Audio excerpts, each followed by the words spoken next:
Hi, my name's Phil. I like talking about politics, and in this video I'd like to discuss the letter that Michael Gove sent to his opposite number in the EU Commission, Maros Sefcovic, and look at the less than enthusiastic reception that it has received amongst officials in the EU, and wonder if whatever it was aiming to achieve, has it backfired, or did it actually work?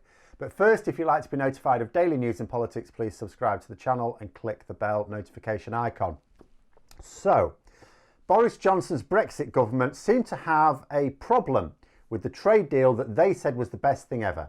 They cheered getting what they call the Canada-style deal that they always wanted, which is a little bit odd because it doesn't seem to bear too much resemblance to the key characteristics of the Canada deal as I understand it. It does have some shared features, namely being largely tariff-free but not completely, and involving paperwork and checks. I do sometimes wonder if Canada actually has more tariff-free trade than we do, actually, because the UK isn't really natural resource rich anymore, and we have to import a lot of materials that we use for our manufacturing. This is a potential problem for rules of origin, which can lead to tariffs on British goods in the EU. If the goods are not considered British goods, then they actually are subject to tariffs. It doesn't matter if they're manufactured here. Depends what they're made of as well. That being said, until there's some sort of analysis on this, which can't happen for a year or two at least, then I can assume that we have mostly tariff-free trade. Even the vast majority of our trade, as far as I know, is mostly tariff-free, just like Canada. So there is that similarity. Also, just like Canada, there are some goods we're just not allowed to sell in the EU at all. Difference being that until recently we used to be able to. Just 6 weeks ago we could, now we can't. And with the goods that may still be exported, there is expensive and time-consuming bureaucracy. So, for example, again, coming back to the fishing industry, lobsters in theory can be sold in the EU, but it's not always that easy. And a Bridlington lobster trader has basically gone under this week. It's just too difficult for them. And then, of course, we've got the time-consuming and expensive checks as well as the paperwork. And, you know, so those appear to be the elements that the government identified in their Canada-style deal. Mostly tariff-free. They explicitly said that they would accept some tariffs, so they're okay with it not being completely tariff-free, even though they're saying that it is. And also leaving the single market, so paperwork and checks. They also explicitly said that they were cool with this when they boasted about the fact that as a result of Brexit, we're going to grow our customs sector. Growing the customs sector means more bureaucrats. And of course, the government talked about wanting to hire 50,000 new bureaucrats specifically to deal with Brexit bureaucracy. I still don't know how we're doing on that, by the way. No idea how many we've actually hired and trained. Now, nothing else seems to mimic the particular features of the Canada deal unless I'm missing something. For example, with the Canada deal, there's been an implementation period of several years to get everything in place. Still not over, really, is it? Johnson wasn't keen on that aspect of the Canada deal, I notice. So you might think it's a little bit odd that given that the government got exactly what they said they wanted, are now complaining about the very things that they said they wanted from their Canada-style deal. You know, some tariffs, some checks, paperwork for everything, and no time to implement the systems. Last week, Michael Gove wrote to his counterpart in the EU Commission, as I said, Sefcovic, to set out, as he put it, the rapid action that he believed was now required. That's what he said. He then proceeded to lecture Sefcovic on the Article 16 fiasco. Fair enough, that's just politics. A proper clanger was dropped. The government have chosen to treat the EU as opponents rather than partners. So, although I'm the first, or amongst the first, to tell that same government to stop whinging when it's not winning, you also have to expect them to maximise capital from slips on the other side. That's just the way politics works. But this was just the build-up anyway, not the point of the letter. The point of the letter was not to poke. The letter was to demand 6 things from the EU, which comprised like extensions to various grace periods or even changes to what has already been agreed in the Northern Ireland Protocol and the Brexit deal in general. And now you can't blame a guy for trying, absolutely. But it all reads, I'll tell you how it reads. It reads like a spoilt brat complaining that their parents didn't buy the right sort of puppy, so daddy should buy them a Porsche to make up for it. It's not entirely clear how Gove went from, you seem to have upset a lot of people with your threat to implement checks at the border between Northern Ireland and the Republic of Ireland, with you should totally stop expecting us to carry out checks between Britain and Northern Ireland. Completely different border.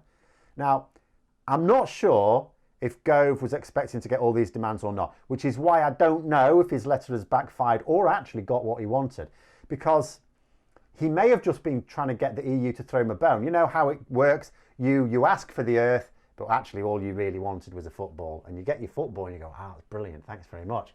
And you know, if it was the latter, then perhaps he's succeeded, because I gather that the EU, I haven't seen the details, but I gather the EU have agreed to some small extensions to at least some of the grace periods. Not the 2 years that was demanded, but better than we have now. And the problem is that we could really do with moving to a position whereby those grace periods become permanent, at which point they're no longer grace periods, but a formal agreement. Now, with all the Brexit rhetoric sky high, we obviously can't politically go straight to permanent exclusions on those bans or checks because, well, the trade-off for that is closer commitment to EU rules and, of course, would not get support within the Tory party or the press. But with various people in both that party and the press calling for a renegotiation, in fact, the Daily Express was calling for the deal to be binned altogether, as if that makes anything better. And Gove himself was using the language of renegotiation, not binning the deal, renegotiation. It's possible that they may want to move in that direction. So first you get some longer term grace periods, then you make some permanent and get some formal arrangement to keep them in place over time so that people don't notice. That may be what they're trying to do now, a bit of a climb down, but over a period of time. Obviously, taking such a long time isn't going to help the businesses that will go under before it happens. The problem is that Gove's letter seems to have gone down in the EU about as well as a fart in a broken and crowded lift. I saw an account from someone at the Financial Times quoting an EU official saying, it would already be a step forward if Britain put as much energy into the implementation of the Northern Ireland Protocol as it puts into complaining about it. And the problem is that the EU and the UK are completely at loggerheads. Both sometimes have reasonable positions to maintain, but both are misfiring. So, for example, Gove says that there is no threat to the single market if bulbs produced in Scotland or England are to be planted in Belfast or Ballymena. Essentially, he's pushing the line that the reason for checks at the border between Britain and Northern Ireland is for the goods that would pass into the Republic of Ireland and therefore into the EU. But if they're intended for consumption purely in Northern Ireland and they're never going to go to the Republic of Ireland, then they don't need to be subject to those rules. Absolutely. The problem is that just makes sense to people and they don't think about it any further. But the problem has always been and continues to be misunderstood by the likes of Gove, whether deliberately or not. How do you know? How do you know that a plant bulb from Scotland is going to Northern Ireland and not, and to be used in Northern Ireland and not going to go on to the Republic of Ireland from there? The EU have no issue whatsoever with allowing unfettered trade between Britain and Northern Ireland. Why should they? If that trade is guaranteed to not make its way to the Republic of Ireland. But how do you know that this is going to happen without a system in place which can judge the risk as acceptably low? You need a risk assessment. You need an assessment of the risk about how likely is it to end up in the Republic of Ireland. That is the problem. As I've already said this week, for most of last year, we refused to even allow EU monitors an office to work from in Northern Ireland. Now we're expecting them to come up with solutions to this problem without actually being there. I mean, some in Northern Ireland have likened the EU and the UK government as being like absentee landlords. You absolutely need feet on the ground to really understand those issues locally and to come up with common sense solutions. That means people actually need to be in Northern Ireland, keeping an eye on the process, being involved in the process, monitoring. They need an office to work from, which was eventually granted But so late on, it may not have been set up yet. That may well be why you haven't got a load of EU monitors up to speed. I don't know. The bottom line is that trade friction is on a sliding scale. You can have none, or you can have full-on World Trade Organization terms, or you can have somewhere in between. We have a very weak deal, specifically so that the government could diverge from EU standards. That's what they prioritised, and they sacrificed businesses to get it. Even the pro-Brexit Telegraph has attacked this particular interpretation of Brexit. You know, they're pro-Brexit, but they're not pro-this. So our deal has that trade friction on the sliding scale, not all that far away from the World Trade Organization terms as a result.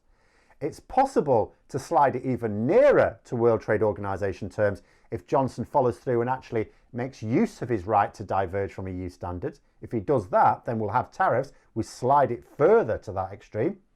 But what Johnson and Gove are now saying is that they want to slide that pointer the other way on the scale. Well, the deal doesn't really account for that because neither of them wanted it when they were negotiating it. The deal is set at a particular point on that scale, quite close to the WTO extreme, with capacity to move it further to the WTO end. It's not, at the moment, got the capacity to go the other way because Johnson didn't want that. Not that it's off the table, just that there's no natural mechanism for it. So in order to get that, you need to sit down and discuss how you get that pointer to move the other way in a way that the EU find acceptable and Boris Johnson finds palatable. In other words, you renegotiate parts of the Brexit deal, which is not something the EU are looking forward to, or may even accept. Or to put it another way, Brexit didn't get done, did it? Did it, Mr. Johnson? Brexit didn't actually get done. You know, we're going to be negotiating it for years to come, and this is just the start. In addition, because we're still not approaching it in an open and honest way, every single negotiation will take longer than it would normally need to because we'll say we want one thing, but won't accept the consequences for it. Then eventually we'll agree to the consequences for it when the political climate seems right, wasting lots of valuable time.